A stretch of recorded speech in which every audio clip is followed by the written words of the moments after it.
gentlemen, boys and girls, children of all ages.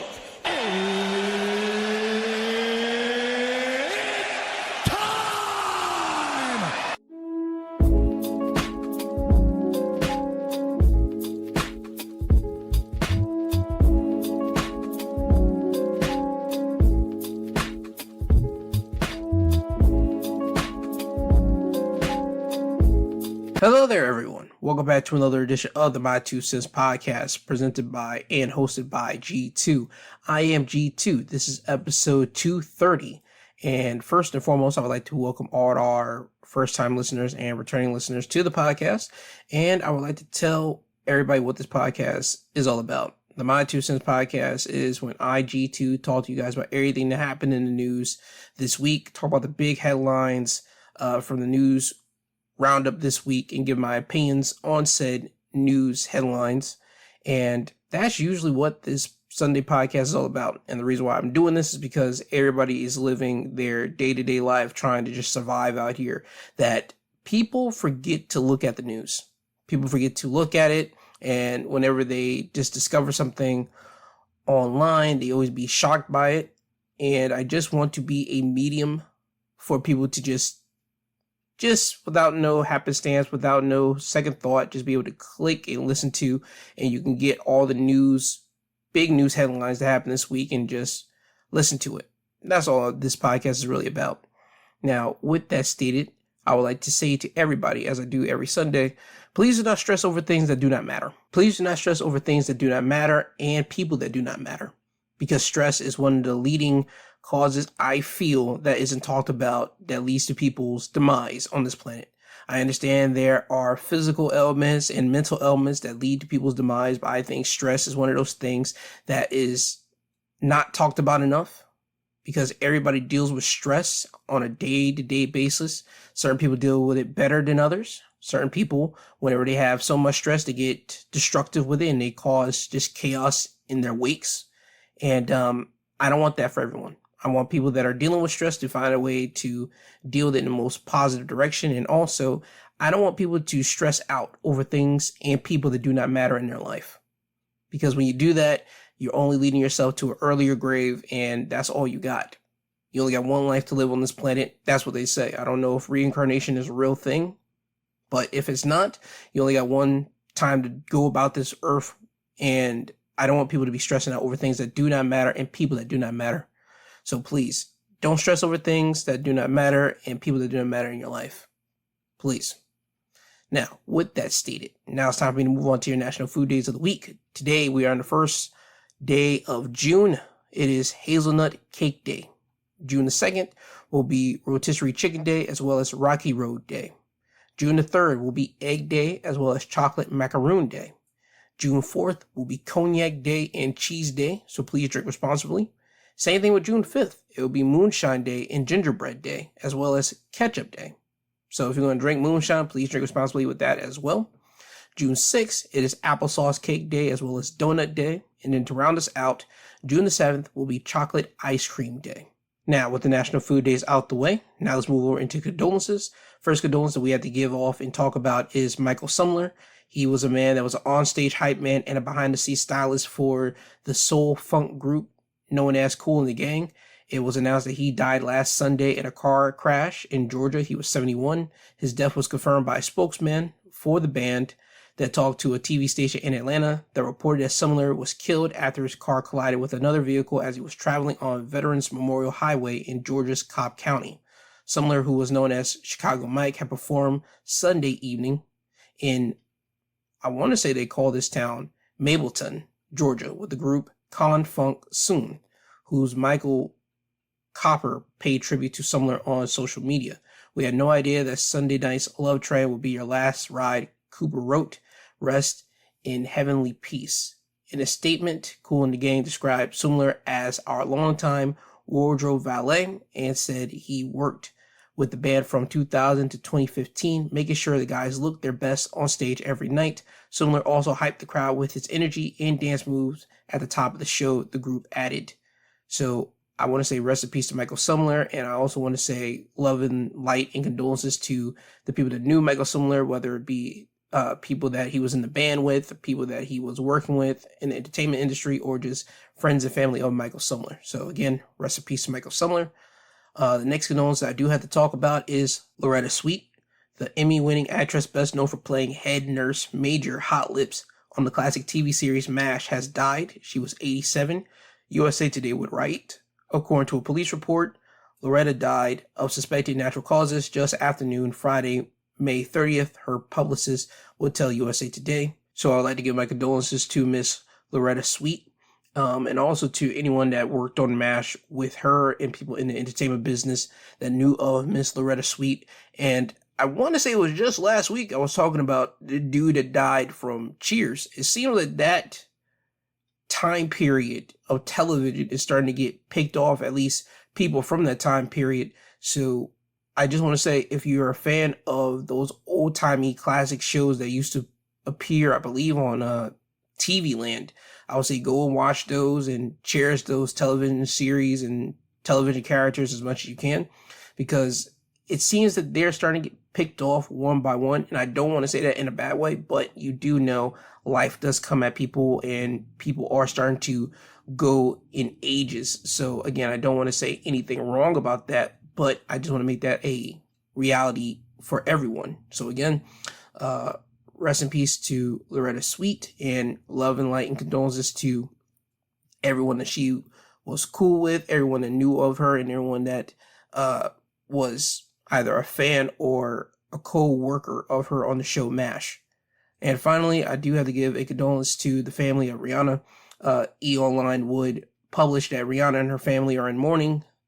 Rihanna's father has died. Multiple outlets reported May 31st he was 70. While the cause of his death was not made public, he had recently battled an illness. The report said sources close to Rihanna and her family told Starcom Network News, which is based in their home country of Barbados, that family members gathered in California before Ronald Fenty passed away in the early hours of the morning. News of his death comes days after Rihanna's brother was photographed arriving at Los Angeles hospitals, reportedly with the Grammy winner in the car, TMZ would report. So again, give condolences to Rihanna's family, and again, people that knew of her family and knew of the father. Again, man, he was 70, Cool in the Gangs guy was 71, the MASH lady was 87. It seems that there's a pattern here. If you're starting to hit and creep up in those 70s or even late 60s, your time on this earth is winding down. And again, I don't want to be morbid like that, but it is a part of life. It is part of reality. And reality is anybody can go at any time. I don't want to try to misconstrue that, but just cherish people that you have on this planet that you actually do care about and that you actually do love. And there will be times where you have to step away from them, but always know that you should be able to go back to them and be around them before their time is gone. Same thing to the people that are in that age bracket, and you might be upset with some of your young ones, your kids, your grandkids, all that type of stuff, and you might need to take a breather away from them. Just know that anything can happen and will happen because we are in the world, and you don't want to be upset or so pissed off at the point that something happens to them and or you, and both parties will be left with regret. So again, I do this condolence part of the show almost every Sunday to get people to understand life is way bigger than all those petty little squirrels or little things, tussles that you have with people. Some of them are big, but if those are small, minor things that you can easily get over it. Like legit, get over it. Because you don't want to end up being on the other end wishing that you did get over it if something were to happen to the person you were upset with. If it was something big and you know that you can't get over that, just make do with the fact that you won't have to deal with that person anymore, and just is what it is with that. So again, just want to state why I always do these condolences at the top of the show. So again, rest in peace to all these individuals that lost their loved ones, and condolences to the families that are left here in their wake. Now, with that said, let's get off to the news here. I want to start off with an update on a news topic that I did mention on my midweek breakdown episode, and I was talking about a man that happened to run over people over in England. This was during a soccer parade, and I do have an update on that. Previously, they did not give out the name of the man that they took in custody for it. Now that they did, the Guardian would report a former Royal Marine has been remanded in custody, accused of driving into and injuring fans at Liverpool Football Club's Premier League victory parade. Paul Doyle, 53, looked shaken and tired as he arrived at Liverpool court on Friday, charged with offenses including wounding and causing grievous bodily harm to 6 people, including an 11-year-old. Doyle, a married father of 3, shook his head as the prosecutor told the court he allegedly drove deliberately at a crowd of people as they tried to leave the parade.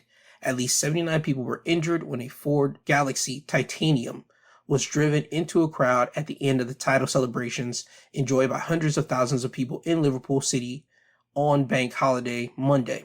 The injured were aged from 9 to 78, police said, and about 50 people needed hospital treatment. Doyle is accused of 7 offenses: 2 counts of wounding with intent, 2 counts of causing grievous bodily harm with intent, 2 counts of attempted grievous bodily harm with intent, and 1 count of dangerous driving.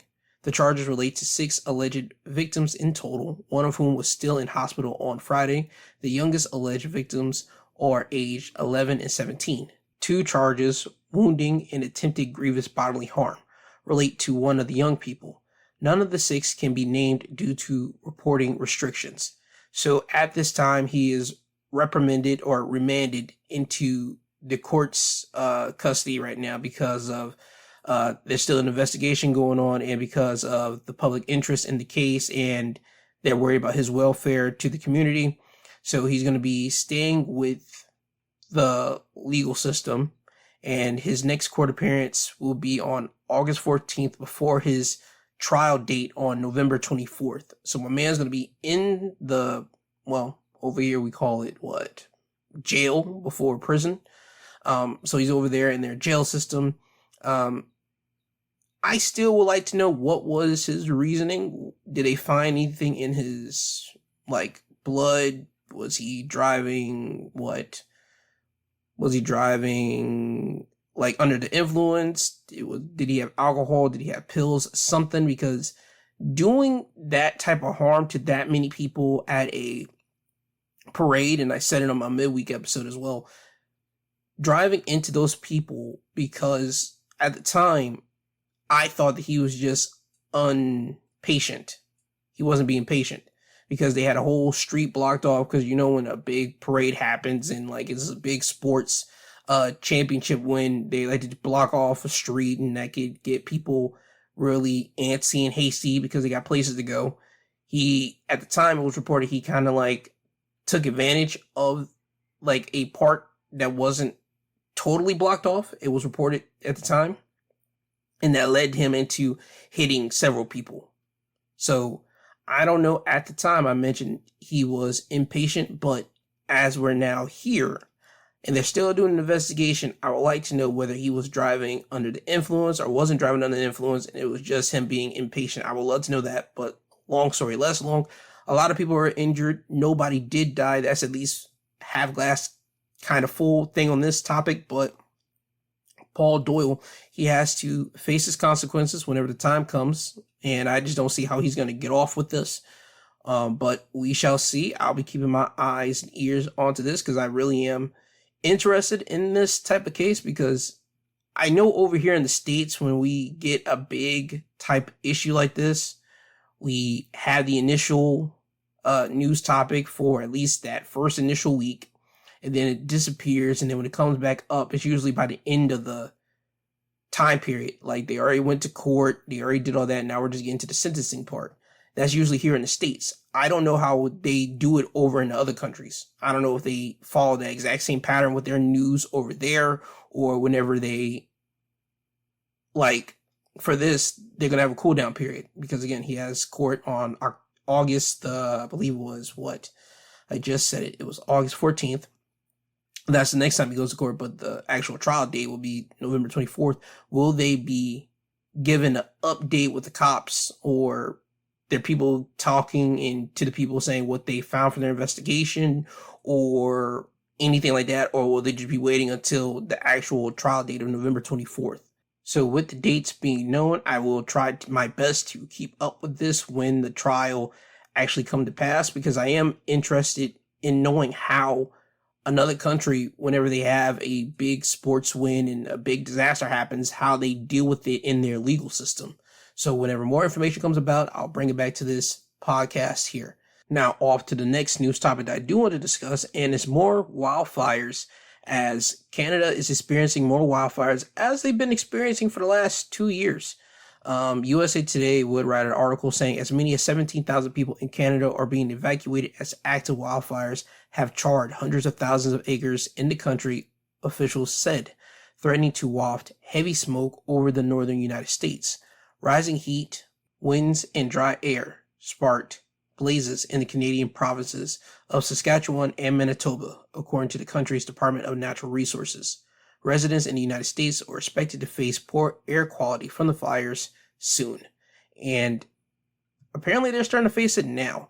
USA Today would write up another article saying smoke from the Canadian wildfires worsen air quality in the Dakotas and Midwestern states. Parts of the Dakotas, Minnesota, Wisconsin, Illinois, Indiana, Ohio, and other states were all experiencing levels of smoke particulates in the air deemed between moderate and unhealthy the morning of May 31st, according to the National Air Quality Map from airnow.gov.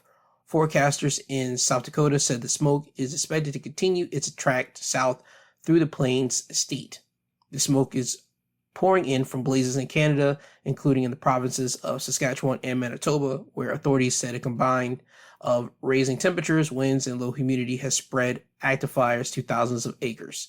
So if you're in the Midwest, if you're in those states that I just listed off, know that there's going to be smoke or smoke quality in your air for, I'll say, the next week or two. And I would say if you have any of those high air quality masks that we wore during the COVID time, I would say you would probably want to try to wear those now out and about, because it would suck to get smoke particles in your lungs and it will cause some type of health problems in you, not now, but probably in the near future. So if you do have one of those big, high quality masks, I would say just wear that for the next week or two, or at least until you feel comfortable to take it off. But I don't know what's up with Canada. Canada for the last couple years have been getting bad weather, at least where it starts fires, and that sucks. It sucks completely because you never really hear much about Canada. Canada, as I said, just recently during the summer times now, just starting to have a lot of wildfires, and the smoke just seeps its way over into the United States. And again, it sucks. I don't want people to have to deal with that so much. So once again, for the states that are dealing with it, please, I hope you do have those type of air quality masks. I hope you are wearing them, and just continue to wear them until you feel that you don't need to wear them more, or until you start to see or peekaboo from time to time that that's not much smoke in your air like that. But I hope Canada gets all that stuff taken care of, so all the other states that's close to Canada won't be dealing with it like that. So again, just want to give you guys a nice observation about what's going on over there. Next thing that I do want to talk about, it's kind of politic news, because I'm going to be talking about Donald Trump and how some of his stuff got turned down by judges. So I do have to give out this little PSA, if you will. The thoughts and opinions that you're going to hear about political news or anything required of this comes from the mind and thought of G2 Gerald Garrett. No type of political agenda is being pushed here. I am not a Republican nor Democrat. I do not rock with either sides. I like to think for myself. So I just want to get that out the way first and foremost, because I don't want that to kind of be labeled as, oh, he's a leftist, he's a right. I don't care about politics like that. I care about right and wrong.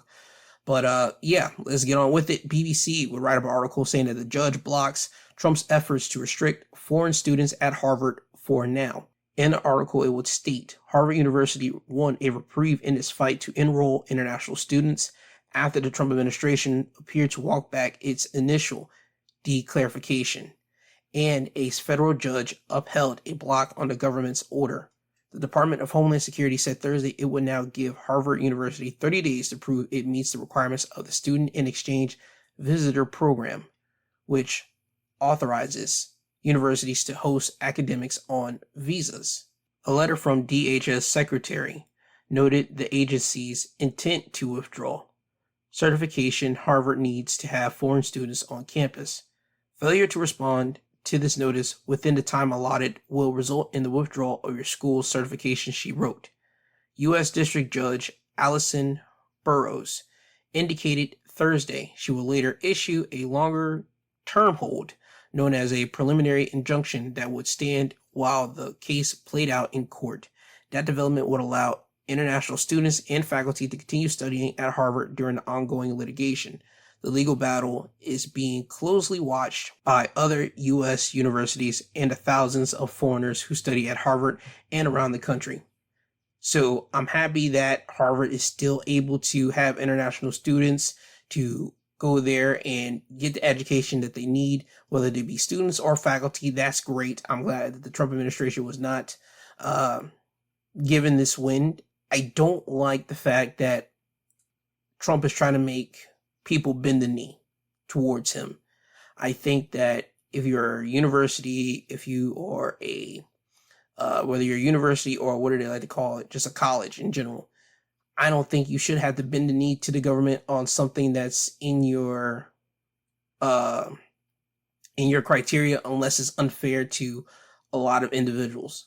People coming from other places wanting to study over here in the States and study at some of these universities, they should be allowed to if they meet the requirements that these universities have for them, or if they can just buy themselves in, because let's be honest, that's how certain people do. And they might say that's not how it happens, but allegedly, you know the deal. If people meet the requirements, let them go in there and let them do their business. Let them study what they need to study so they can get their education. Because what is it to the government when you have international students come in?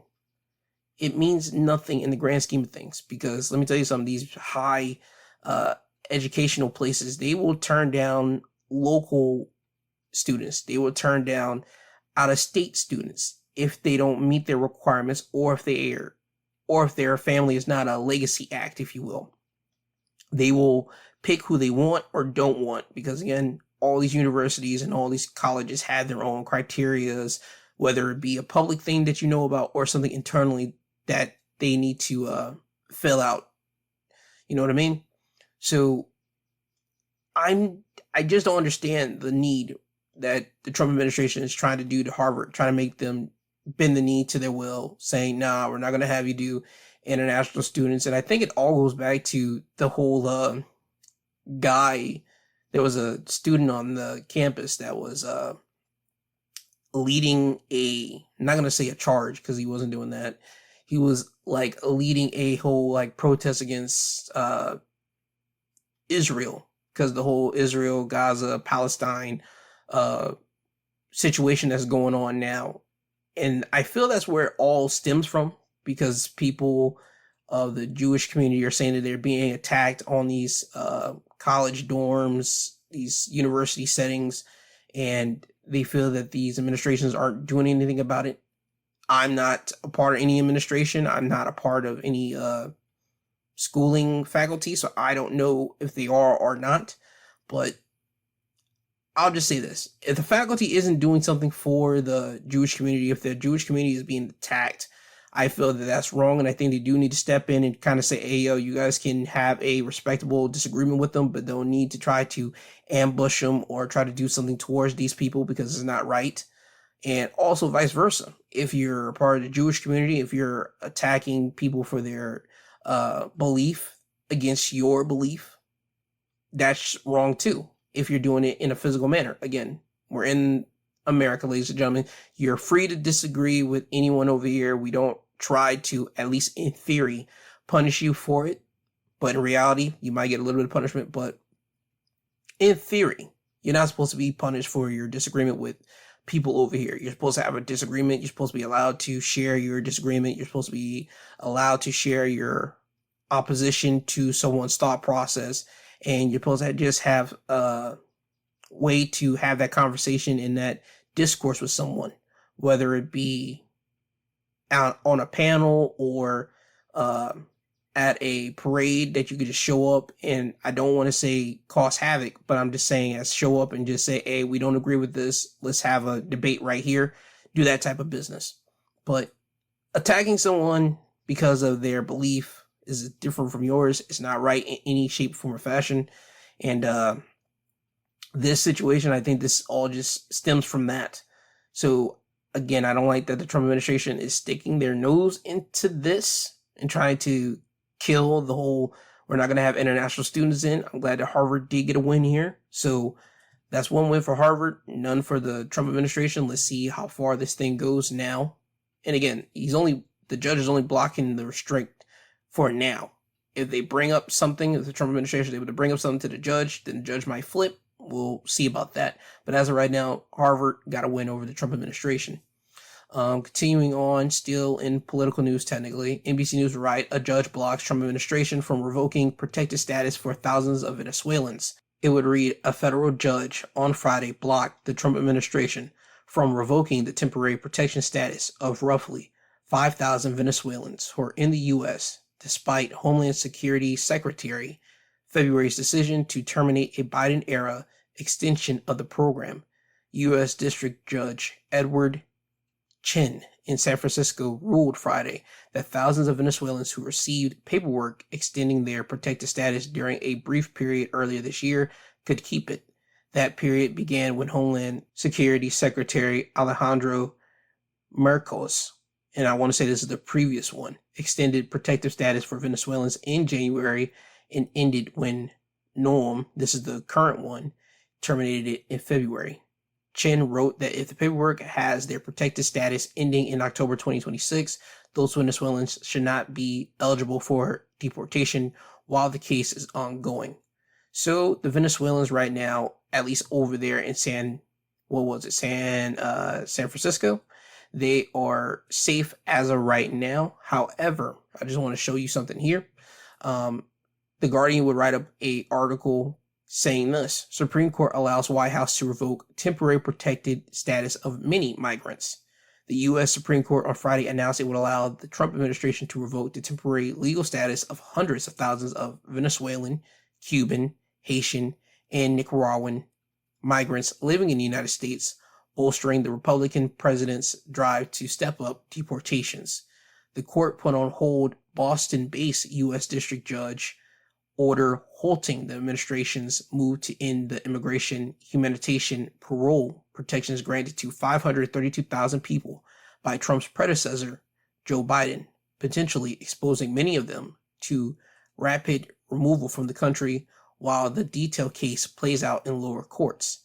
As with many of the court's emergency orders, after rapid appeals brought the case to their bench, the decision issued on Friday was unsigned and given no reasoning. However, 2 of the 3 liberal-leaning justices publicly desisted. So with this, over in Boston, it seems that the people that are over there, it seems that they might get hit with people being removed. And it's just not Boston. It could be everywhere else, because this is the U.S. Supreme Court, not just the Supreme Court or the top court that's over there in the Massachusetts area. No, this is the United States Supreme Court, the highest of law in the United States. That bench, they decided that on Friday. But also on Friday, as I just mentioned previously, the judge in San Francisco blocked the Trump administration from revoking the protection status of thousands of Venezuelans over there. So right now, my mind's kind of in limbo and kind of like lost here. I think if they're over there in Venezuela, if they're over there, well, not Venezuela, excuse me. If you're a Venezuelan, if you're over there in San Francisco, I think you're safe until October 2026. I think you're safe if your paperwork says that, at least for now. While on the other end of the spectrum, if you're Venezuelan, Cuban, Haitian, and Nicaraguan elsewhere in the United States, you could kind of get set up for deportation, because you got to remember right now, this administration right here, they are sending people directly out of this country. I mean, they're on a different type of time than what they were the first go around. And I've said that constantly every time that I talk about this, because it's messing with a lot of people's livelihood. And I understand one side might say, well, they're not from here. They didn't go through all the right channels to get into this country. I hear you. But I've said this on previous episodes before. America's tagline and how we are depicted in the media is that we are the home of opportunity. We are the place where if you are downtrodden, you are discriminated against, if you are not getting opportunities over in your country, you come over here in the States and you try your luck over here because we are depicted as that country. Come over here, you at least get to have a better life than what you would over in your home country. So again, if you don't want people to come over here, we got to change the imagery of America, which America will not do. The top leaders won't do that because they need to have people come over here. They want to have people that are international talent or just people in general come over here and live over here. We want that over here as we're in the States. So again, I don't know why we're trying to kick out the people that are coming over here to just try to make themselves a living and try to make their lives better, not just for themselves, but for future generations to come. I don't understand the thought process on that. Maybe it's just me, but I don't understand it.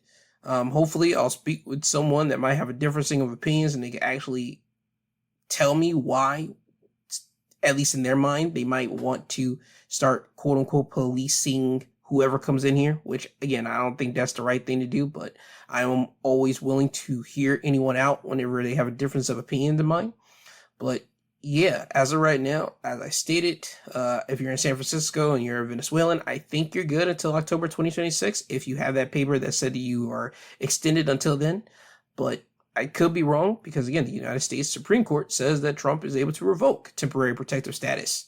So we'll wait and see. I'm pretty sure this week right here and weeks to come now will probably showcase something different. Next up, I want to talk about the pardons that Trump has done this week. Trump did pardon, as I did talk about Wednesday, he pardoned Todd and Julie Chrisley from the USA television show Chrisley Knows Best. So both of them are going to be out of prison. It is what it is with that. I have no personal thoughts and or opinions about it. So congrats to Todd and Julie Chrisley for getting out of prison. And yeah, they're going to have more things to talk about on the television show, and people are going to be tuning in. People are definitely going to be tuning in to see what they have to say, how their time in prison went, and their experiences. And I'll say this, and I've said this previously before when I talk about reality TV stars getting caught up in the legal system. If you are doing something illegally, do not put yourself on television. I'll say it again, and I think that needs to literally be a t-shirt for a reality TV show, whether it be Bravo or USA or any of these companies putting it out. I really do think it needs to be like a slogan, like on the front. If you're doing something illegal, do not go on reality TV. Do not try to make yourself a star. Because when you do that, you are putting a big bullseye on yourself and your business, and you're letting the government really try to investigate what you are doing. Because you're not going to show up on any reality television show looking raggedy and trying to showcase your house that doesn't look, I'm not going to say immaculate, because some of these places are not always immaculate, but you are in a good living situation. Okay? Living good than other people that's probably watching your shows. So, again, I'll say it. If you are doing something illegally, please do not go on television, because you're only giving the government a big window to look at you and just really investigate you to see how you are living that lifestyle, because a lot of reality stars have been caught up like that. So again, Chrisleys are out, but let that be a lesson for, again, all reality television stars, which I'm pretty sure people are still going to fall into that trap too. And just because you're not on reality television, I'm talking about YouTube as well, because guess what? Government looks at YouTube as well, because YouTube clips go around in the social media space. So do not try to make yourself a big time social media personality, influencer, all that type of stuff if you are doing something illegally. Because again, you're just putting a big bullseye on your back for the government to come get you. Trump also this week pardoned NBA YoungBoy. That's a rapper. I don't know much about him because I don't listen to his music like that, but he was pardoned. He would thank Donald Trump for giving him a pardon and thank him for the opportunity. So congratulations to NBA YoungBoy. Hopefully you won't do anything stupid that locks you back up in the sight of a court again. That's what I'm hoping for there. But that's all the big major pardons that came out for Donald Trump this week. If he's going to pardon more people, the next pardon that people have kind of discussed, or at least it was floated around, is that Trump might pardon Sean Combs if he is found guilty of the situation that he's being accused of right now. And if he gets pardoned by Trump, that is going to be absolutely insane and crazy to me. I think people will really look at that like, yo, Sean Combs really got some power out there. And again, that will question what the Sean Combs know about Donald Trump, if that's the case, if Trump does happen to pardon him. But again, I don't know if that's real or not. I know that's been floated around again in the social media space about Trump might pardon Sean Combs if he is found guilty of everything. But we'll wait and see with that for certainty right now. We do know that he did pardon the Chrisleys and also NBA YoungBoy. So that's what happened there. Is there anything else that I do want to discuss? Because today wasn't, or rather this week wasn't too much of a big news cycle to really discuss because summer for the kids and graduates just happened. There are two things I would like to make mention before I get out of here. One, Taylor Swift, she has gotten control of her entire music catalog after she bought back the master recordings of her first 6 albums. She would say, I'm trying to gather my thoughts into something coherent, but right now my mind is just a slideshow. As a flashback sequence of all the times I daydreamed about, wished for, and pinned away for a chance to get to tell you this news, she said in a letter on her website Friday. I almost stopped thinking it could happen after 20 years of having the carrot dangled and then yanked away, but that's all in the past now. So she got her masters back. She has full control of her first 6 albums. Congratulations to Taylor Swift. And I'm hoping truly that all musicians are able to buy back their masters, their albums from all these publishing companies, these label companies, because I think in the music industry, if you pinned them, if you wrote them, if you happen to produce them with the help of the label, I think the label should be able to eat off your album, same thing like you, but of course the first couple of albums are going to be more company eating than you, because that's how they do it.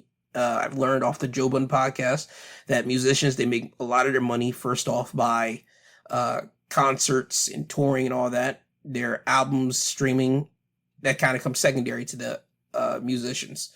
So the first couple albums, yeah, sure, allow the company to eat a lot off of that while you do the touring. You still make some money off the streams and whatever the case may be. But there should be a time where you should be able, and the company should be able to say, okay, here's the deal. Now we're going to flip it.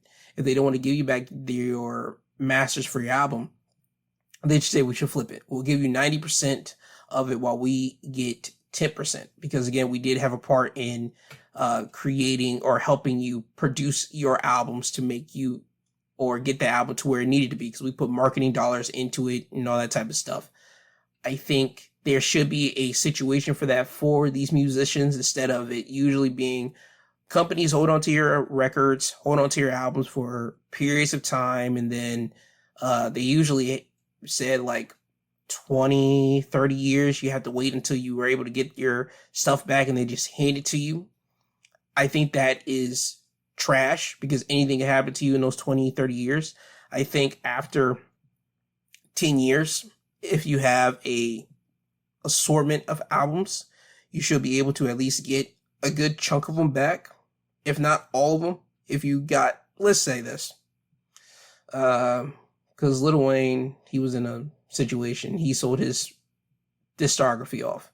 Let's say if he was still in a situation, whether with Sony or Universal, whatever the case may be, and he dropped a lot of mixtapes and a lot of albums, if he had 8 albums within a time span of 10 to 15 years.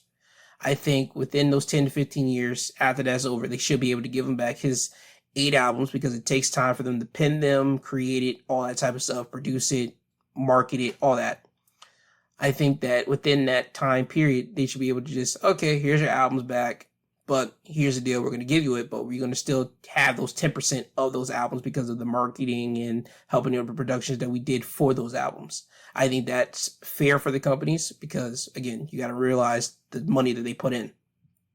But if you're able to buy it out all front from them and they give you a price and you're able to match it, I'll say buy it and then redistribute it yourself, stream it yourself, and make the money and keep it yourself if you can. I think that's what Taylor Swift is able to do now.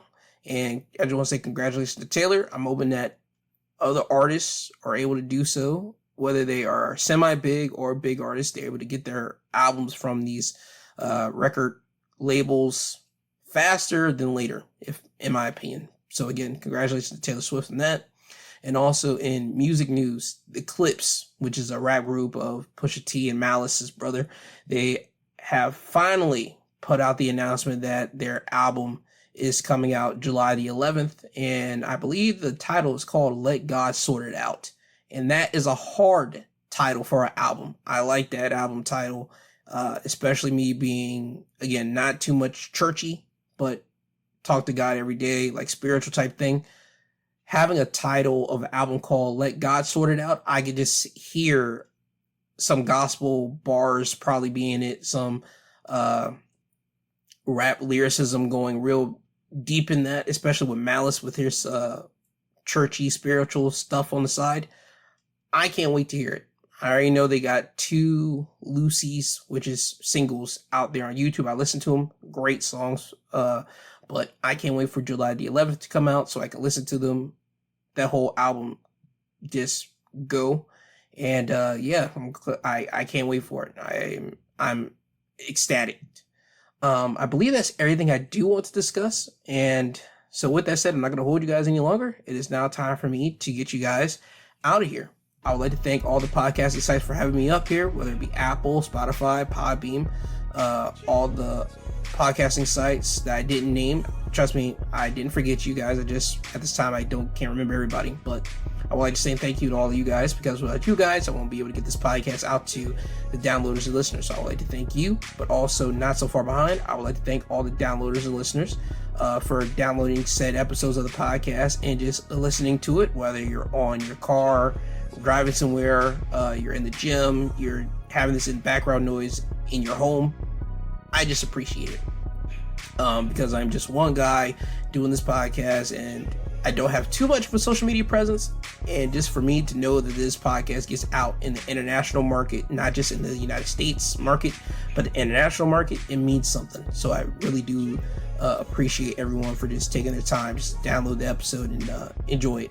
And I do hope that you did take something away from here. If you did, please talk to someone about something that you heard from today's episode and just have a conversation about it. So yeah, so with that said, always remember, I love you, I love you, I love you. I love you, I love you, I love you. I do love you all. That is not a gimmick. I really do appreciate every single one of you guys for downloading episodes. And just note, again, I'm going to give you guys a schedule for what this podcast, this station does. Wednesday, I do a midweek breakdown episode. Thursday, I talk about professional wrestling, something that comes from my head. Saturday, I talk about professional wrestling, but I talk about highlights that happen on each company's respective television shows from the week. And next Sunday, I'll be talking about, once again, big news topics that came out from the week. So that's the week that's to come. And if there's anything else, I'll probably update you guys on one of the episodes coming up. So with that said, please be nice to one another. Please try to be cordial to one another. Please don't try to be a dick to someone that you love, or just someone that you just don't know, but just try to be cordial to you. Don't be a dick to them, because you don't know what they're dealing with and they don't know what you're dealing with. You being a dick to them could just turn their day upside down, but you being nice to them could make their day different and play a very, very important part in their day. But anyway, you get my point. Don't be a dick. I want everyone to have a great day. Be blessed. I love you all. This has been My 2 Cents Podcast, hosted by G2. He is I, and I am him. This is a goodbye. This is until you hear from the sweet sounding voice again. And with that all being said, Kanye, could you please take these people home? I'm tired, you tired, Jesus wept.